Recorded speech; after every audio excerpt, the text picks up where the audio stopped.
Hello, John. Hello. How are you? I'm doing fine on this gray afternoon. Good. We are going to touch back on a film that we talked about, which was our second or third episode. One of those. Early. Early. We had technical difficulties, as I recall. Yeah. The whole thing almost dumped because I didn't plug in the netbook that we were recording on at the time. And a much different space. We're sitting here in the studio, but I think back then we were having that conversation in the middle of what was still basically a workshop surrounded by tools and workbenches on outdoor tables. Now it's fully decked out, lava lamp style, the whole thing. I need a lava lamp, You do. dude. That's the one thing I'm missing. I do have a disco ball on remote control here, though. So we got that vibe going. Things have changed since we first talked about Rocketman. Indeed they have. And I think the biggest thing that has changed since we were talking about Rocketman initially is you have actually seen the movie now. I watched the movie. Because we had this conversation. As I recall, you came to the conversation not having seen the movie. Correct. And you were adamant that you would not see the movie. And correct me if I'm wrong here, because you have this 1970s image of Elton John, and you did not want that spoiled by Taron Egerton's portrayal of Elton John, and you did not want Taron Egerton's voice replacing Elton John's voice in your mind. Absolutely. It's the same. It's just like the Doors film, right? Where you see Val Kilmer, and then all of a sudden you start associating Jim Morrison with Val Kilmer. And there's two different beasts. So I think question number one for you is, what led you to watch the film that you were so adamantly opposed to watching? I broke down. Detail this. What happened? What led to the breakdown? I was thinking about it. When did I watch this? I think I watched it a month ago, something like that. I was thinking, all right, the movie, it's now out and available, and and ease of access. It was always there, but it's kind of, I had seen it advertised a couple of times on whatever streaming thing I was on, and then I turned to my wife and I said, you know what? Let's give Rocketman a shot. And my reasoning inside my head was, I'm going to keep 70s Elton frozen, right? Like, there's this period, this golden period in Elton's career, which we detailed, I think, in the last episode of like 1970 to 1975, 76. I'm going to see, that's my Elton John. And there will not be a voice powerful enough. Even Elton's own terrible 80s music is not powerful enough to replace the ideal of the Elton that I hold in those 5 to 6 years.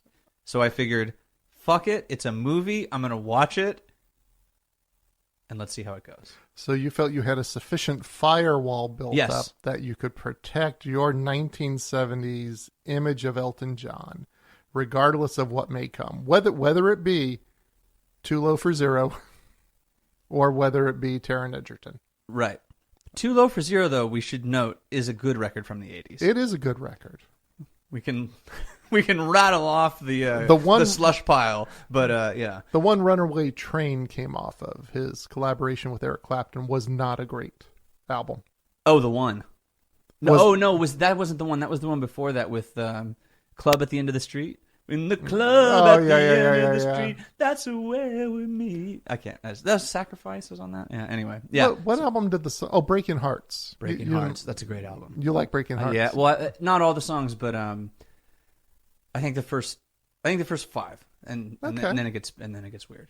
So some 80s Elton. Yeah, but it's just the 80s Elton to me isn't.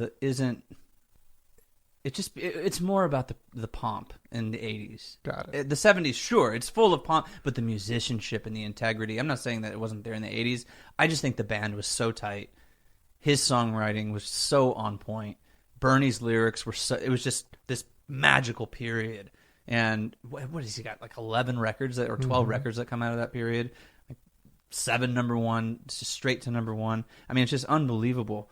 So I decided that that's my Elton John, and that everything else is extraneous. Okay. Because he's done other stuff that I thought, like, he did the Candle in the Wind for Princess Diana, which, I'm not a fan of that track. I think it's kind of weird. Yeah. But you know, whatever.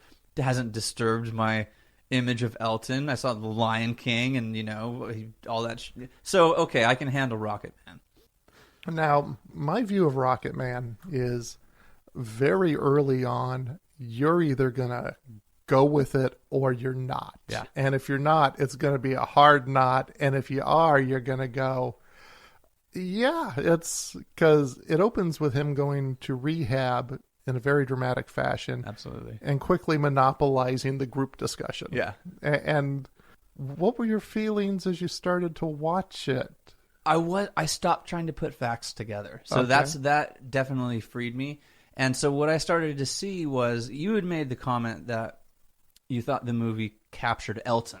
Yes. It's not an accurate factual reflection of a chronology or anything like that.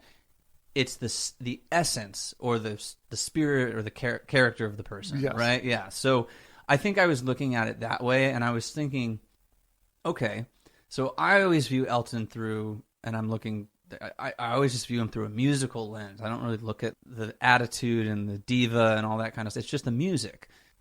I thought it was a little bit overacted in the initial scene. I don't think he captured Elton the way Elton's snottiness comes across, because if you've seen Elton pout, Yeah. He can get his pout on. but he doesn't do this. Like, I thought that, is it Taron Egerton? Taron Egerton. Egerton. He had this. I thought he had too much confidence in that scene. He didn't come across as he came across as a confident snot, not an insecure little child. And if you've seen Elton pout in any context, he is a baby. Oh my God, give me a break. Yeah. Like the Tantrums and Tiaras. I have not seen that. Oh my God, it's unwatchable. Just imagine watching someone who's histrionic for an hour and a half. Yeah. It's a nightmare. Anyway, Because this was kind of a double whammy of a film for you, because you're not a fan of musicals either. And No. this was a musical more than any other biopic was. and I think that's what probably took me out of Elton's life, and focusing on the facts and just accepting the movie for what it was, as a way to create an impression of a figure or an icon of that person's character. So I thought that all of the musical elements actually fit really well. There's a really interesting quote. Have you ever seen the making of Goodbye Yellow Brick Road documentary? No, not It's yet. so good. Yeah. Oh my God. So they go and record in France, the Chateau d'Iroville, same place where the Grateful Dead used to record. And there's his producer, Gus Didgeon, says, the thing about Elton was that he could write in any style, right? And some of his songs actually do have a musical-like quality to them, right? And that the chorus and characters, and Toppin was really good at painting characters for, like Goodbye Yellow Brick Road album is full of Danny Bailey and all the young Alice and Dirty Little Girl and all that stuff.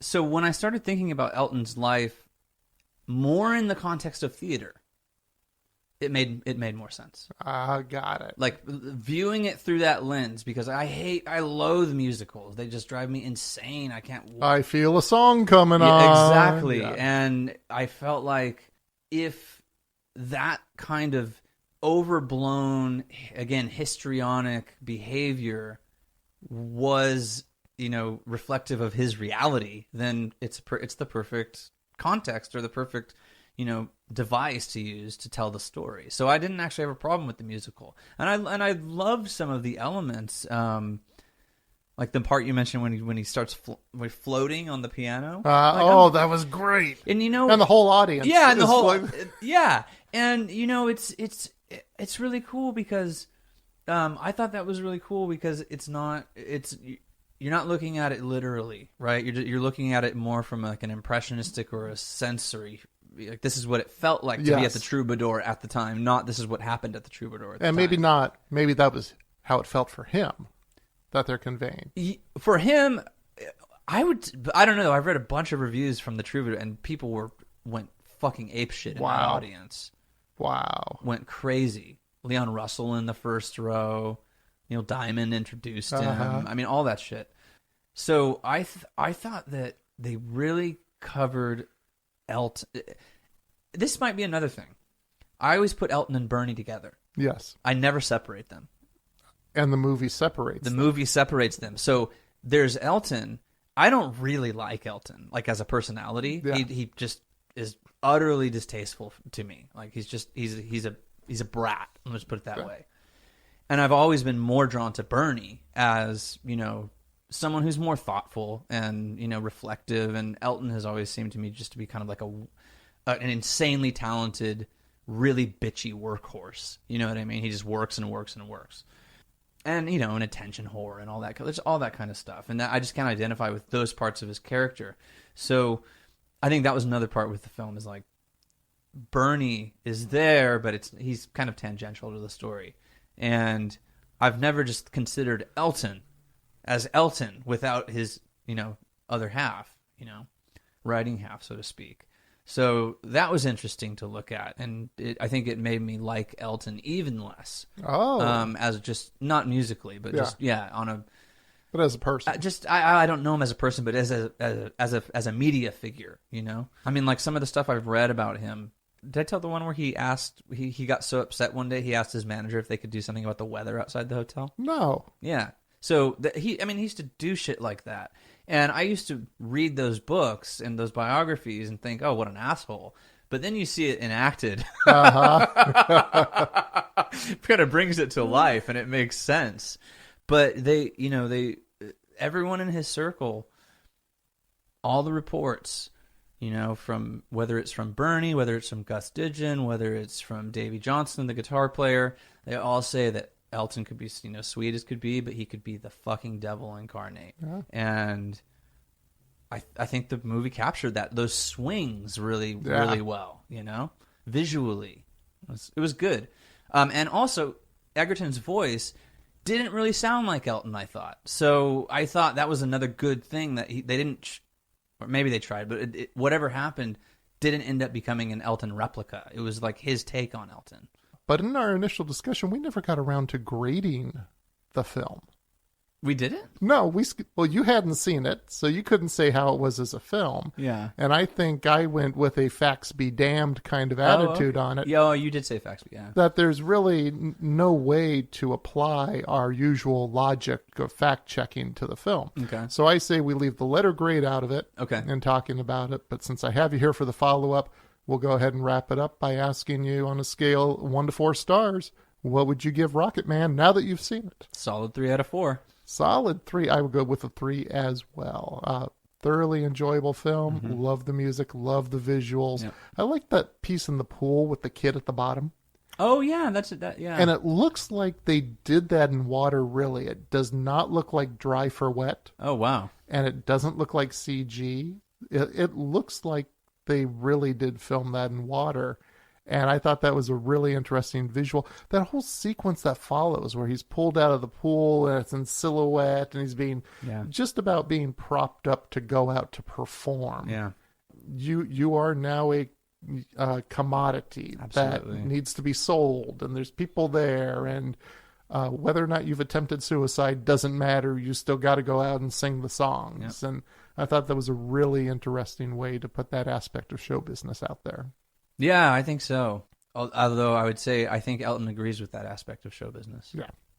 100%. I don't even think. You can read his quotes. In the early days, he would say to audiences, I'll play with you if I have one finger left. And he'd just give these monstrous concerts that would go on and on and on. So, and also I think he would always cancel on TV people, blah, blah, blah, but he never canceled on a live audience intentionally. Like if I know in Australia he had a cyst or something in his throat, and he almost got cancer, or they thought it might be malignant. But from all the reports, what they say is he never let down a live audience. Wow. Is that it was all about the live show to him. So he was into that aspect of it. So it's interesting that he's being propped up, but it's also what he wants. Yeah, that's true. Yeah. Well, John, thank you for joining me. I'm glad you've seen Rocketman. what is it, a year and a half after the fact. But hey, better late than never. We got to discuss it, give it a grade, and yeah, of all the films, the facts don't matter on this one. Yeah. I can let it go because it captures Elton. Yeah. All right. Well, thank you, John. Thank you.